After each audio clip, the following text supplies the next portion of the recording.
niya na ako eh. Ilang beses mo na bang inakala yan? Iba si Bong. Susi, hindi mo pwede iasa yung kaligayahan mo sa lalaki. Tsaka yung attitude mo na, kasi hodo mo, walang ka ng trabaho pag in love. Bigyan mo naman ng value yung sarili mo. Hoy, Susana, makinig ka. Maganda ang sinasabi niya. Hindi para ka mamamatay dyan, gaga. Samantha! Ano ko ba? Ano pinagagawa mo? Isa ka pa, ha? Parang sinisilaban yung pit mo, ha? Laban mo yan, bago pumantot! Ay naman eh. Si Sam, obsessed sa maraming pera. Hindi rin naman siya masamang babae. Ilusyonada lang. Kawawa naman ang nanay nila. Siguro sa ama sila nagmana. Ate, pengen naman ng 500 oh. Magko-coffee kami. Coffee 500. Doon ka na lang sa kusina magkape. Ikaw kasi, kasalanan mo to eh. Oh, bakit ako? Eh kung sana sinagot mo yung tawag ko, napigilan mo ako kay Bong. Hindi sana ako bumigay. 500?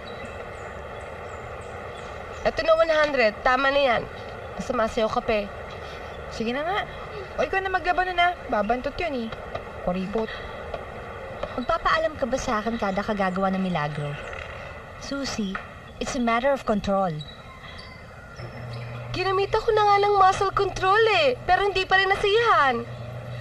Ikaw ba, ginamitan mo si Anton ng muscle control? Susie, ang ibig ko sabihin, self-control. Yun nga yung ibig kong sabihin, self-muscle control. Si Anton ang ikatlong lalaki sa buhay ko. Isang mabait at mayamang doktor. Perfect na sana. Kaya lang, kasal sa iba. Matagal na siyang hiwalay pero di pa annulled ang marriage niya. Di ko nga alam kung gaga ako eh. Pero what can I do? Tumibok ang puso ko at ngayon isa na akong kabit. Guard ko sa warehouse eh. Nag-away sila ng isang tauhan ko. Anyway, you were saying... Si Jeremy, yung youngest ko. Alam mo, gusto niya mag-assist kapag nag-opera ako. Hindi ba traumatic yun for an 11-year-old? Hindi. Gusto niya yun eh. And besides, yun ang pinakamatapang sa mga anak ko. Mana sa ama. Hindi naman. Sa nanay yata. Kanina nga nung may inoperahan ako eh. Excuse. Hello? Akala ko ba 9 ka pa?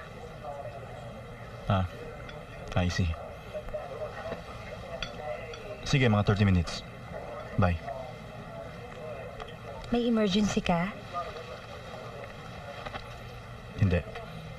Sa bahay ko kasi matutulog ang mga bata ngayon. Asawa mo yun, no? Halika, alis na tayo.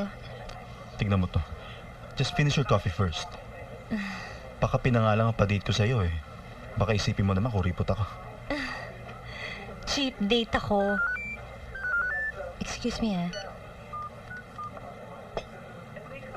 Hello? Gil? Nag-dinner ka na ba? Oh, wag mo kalilimutan mag-toothbrush, ha? Bago matulog. At wag ka na manonood ng TV, okay? Bye!